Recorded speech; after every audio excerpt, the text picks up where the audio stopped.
What are Fatherly Arlecchino's biggest pros and cons? That's what I'm here to tell you today. My name is Juice, and let's get into it. For starters, this intimidating father who is everlasting as the moon happens to deal pyro damage numbers bigger than the moon itself. If you want a powerful Pyro DPS to flesh out your roster of damage dealers, then Arlecchino may be the one for you. Even with competition such as Moika and Linny, she's still a super competitive Pyro DPS. Her potential for massive fiery numbers is huge. I know what you might be thinking. What does Arlecchino have over other Pyros?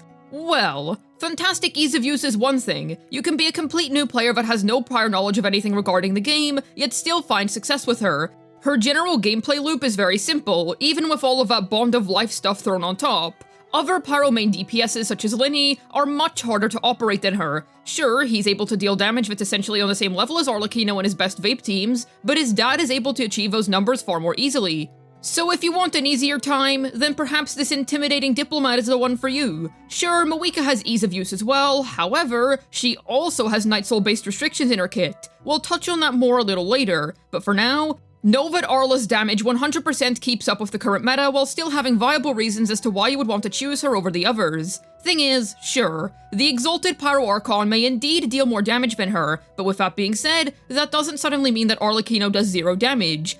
Father isn't going to turn into Grandpa because she saw the first opportunity to retire. So if you're interested in a very versatile flaming damage dealer, then perhaps you should consider Arlecchino. Regular viewers of mine will know how much I value the phrase effective versatility. For the uninitiated, I'm a firm believer that versatility only matters if the multiple teams that you play in are actually realistic teams that someone would genuinely use in a given scenario. For example, I consider Clorox Bleach to be one of the most effectively versatile units in all of Genshin Impact, because she's able to play in so many teams to such a great degree of effect. Arlecchino is similar. She has access to so many high-end teams that all perform great in varying scenarios. The reason why this is so important these days is because of nonsense like the current Abyss lineup. It's one of the most restrictive, stupidly hard to deal with rubbish abysses that this game has ever had. Each chamber feels like it asks for something different, but that's enough Abyss-related ranting for now, as you get the idea. Arlecchino's ability to access so many different teammates makes her really solid in being able to adapt to these wild cases in which there are so many unique boss types with their own silly gimmicks in each chamber.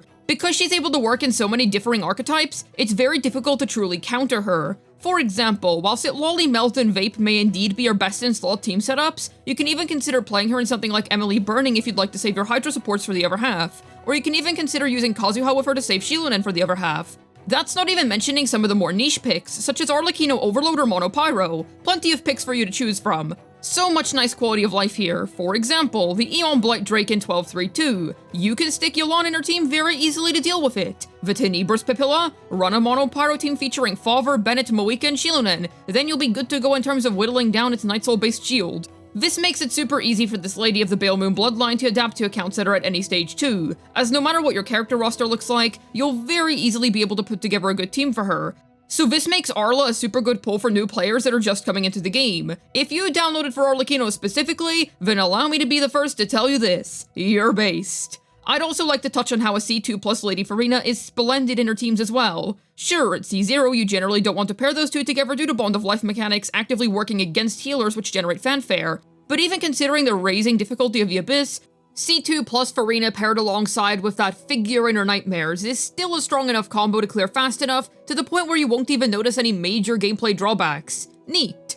I'd like to praise how easy she is to build too. The main 4-piece set that was tailor-made for her is obviously her best in slot. No questions asked. If you can manage to gather good pieces on this set, then 100% do so, because you'll be very happy with the results. However, with that being said, you don't need to. You know Gladiator's Finale, that one artifact set that's incredibly easy to obtain no matter what, because you'll be farming it passively over time due to executing bosses? Yeah, I assume that if you're an older player, you probably have some wild pieces on that set, in which case, you can use that on your Arla. Yep, you are genuinely able to build her on a 4-piece set that you get through just playing the game over a long period of time. To be honest, that pro diminishes the newer of a player that you are. If you're somebody who only joined a couple of months ago, just farm Arlecchino's dedicated 4-piece set. The main reason as to why using 4-piece gladiators is so good is because people will have acquired crazy good set pieces on it over a long period of time, which leads to pieces being really difficult to replace for most people. But if you're not in that position, then farming a new set is worth your time. For the record, it's worth your time even if you do have a good gladiator set, because the damage increase is worth it. But with that being said, Artifact RNG sucks, and you can avoid it entirely while still managing to effectively clear the Spiral Abyss and acquire all of its rewards. Even so, if you're newer, then you'll be gaining gladiators over your time leveling characters anyways due to needing to complete boss fights. Next up, I hope you didn't recycle your white tassel, because she can use it pretty well. If you don't have any other good weapon options for her, she's able to effectively utilize a freaking 3-star option due to the passive being excellent for her, not to mention the crit rate. The main thing holding this weapon back are its 3-star tier stats. However, with that being said, you'll be impressed with how efficient she is on such a cheap option. Sadly, you missed out on the Scythe drip that her signature offers. At least White Tassel still looks pretty good on her. She's also pretty resource efficient, because you can go all in on investing into that normal attack of hers, then leave the other 2 talents a little lower. This changes the higher that you head up the Constellation Totem Pole, but at C0, there's no urgent need to immediately level her other abilities. Father's normal attack is all that she really needs in order to get operating effectively, so she'll be easy on the Resin and Mora. Literally any type of player at any stage in their account will be able to throw together a good Arlecchino build. Cool. I'd like to take a moment to praise how this intimidating diplomat features no Nightsoul-based restrictions whatsoever. It's her main selling point over the exalted Pyro Archon in my opinion. It's not like she can't use new characters either. The likes of Granny Itzley, the DJ Cat, and 4-piece Intercity Kachina can all be useful in Arlecchino teams, to quite the great extent too. Yes, Moika may indeed be the latest and greatest when it comes to Pyro DPSes, sure. However, not everybody pulled for Shilonen, and there will certainly be plenty of people that are going to be passing on Granny Itzley. So with that being said, there are going to be folks who simply can't make the best use out of main DPS Moika on their accounts due to not owning these essential Notlon-based supports. For such people, Arla is an alternative who is genuinely not that much worse DPS-wise, while sharing her ease of use factor. So if you're somebody that's not enjoying the current meta structure of Notlon, then perhaps this is something for you to consider. I do think that this remains as one of Father's biggest selling points, even now. I've absolutely got to talk about her ridiculous high Primogem-based investment too. While Moika's constellations may be the current best in all of Genshin Impact, I don't want to undersell Father's, as hers remain as being about at least within the top 5 in terms of the whale meta. I would say number 2 or number 3, depending on whether you think a constellated Mualani is better than her or not. There's a debate to be had. But anyways, you get the idea. A highly invested Arla is no laughing matter. It doesn't even have to be C6 level investment. A C2 R1 Father is going to crush the game underneath her golden spike teal, because holy guacamole, she's able to put in some good work damage-wise.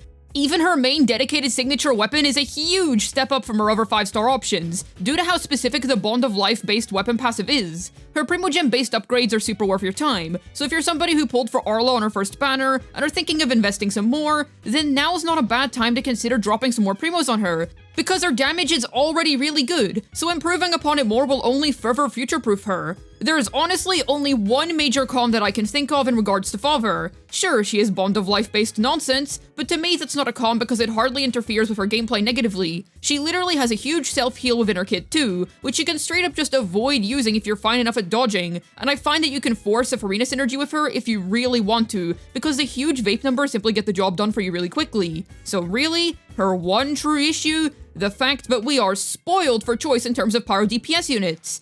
To be honest, I will say that I think that Arla is one of the most consistent of a lot. She's easier to use than Linny while being less restrictive than Moika, all while offering up some really good damage numbers all at the same time. She has really good things going for her when put up against her competition, don't get me wrong. However, it's undeniable that Moika is the new strongest DPS in the game in general. Does she demand 5-star regional supports? Yes. However, the characters that she asks to work alongside are excellent generalists that aren't tied to Notlon-only teams whatsoever. A character like Shilonen is a super efficient pull that most people who care about account optimization will be pulling for anyway. So while Moika's restrictive, it's not like she's asking for freaking Ayato or something. Yes, you technically can use her in Arlecchino Mono Pyro, but at that stage, why not just play Moika herself as the team's main DPS? So keep that in mind. Pyro DPSes is one of the most oversaturated niches in the entire game. Evaluate whether Father is truly the right one for you. I'm keeping this calm brief because, as I stated earlier, I don't think this is a big deal at all. However, if you're somebody that struggles to dodge or plays on a lagging mobile device, consider bringing a strong shielder with you, because Bond of Life mechanics prevent Arlecchino from being healed during her regular rotation, therefore requiring you to burst a lot more often. That can cost you a ton of damage. But once again, this isn't a huge deal because this con fades with time as you will get better at dodging over time. And if you play Genshin on devices which can't handle it well, you're most likely already using shielders and healers. Pro tip for any newer players that have device problems but have no shielders.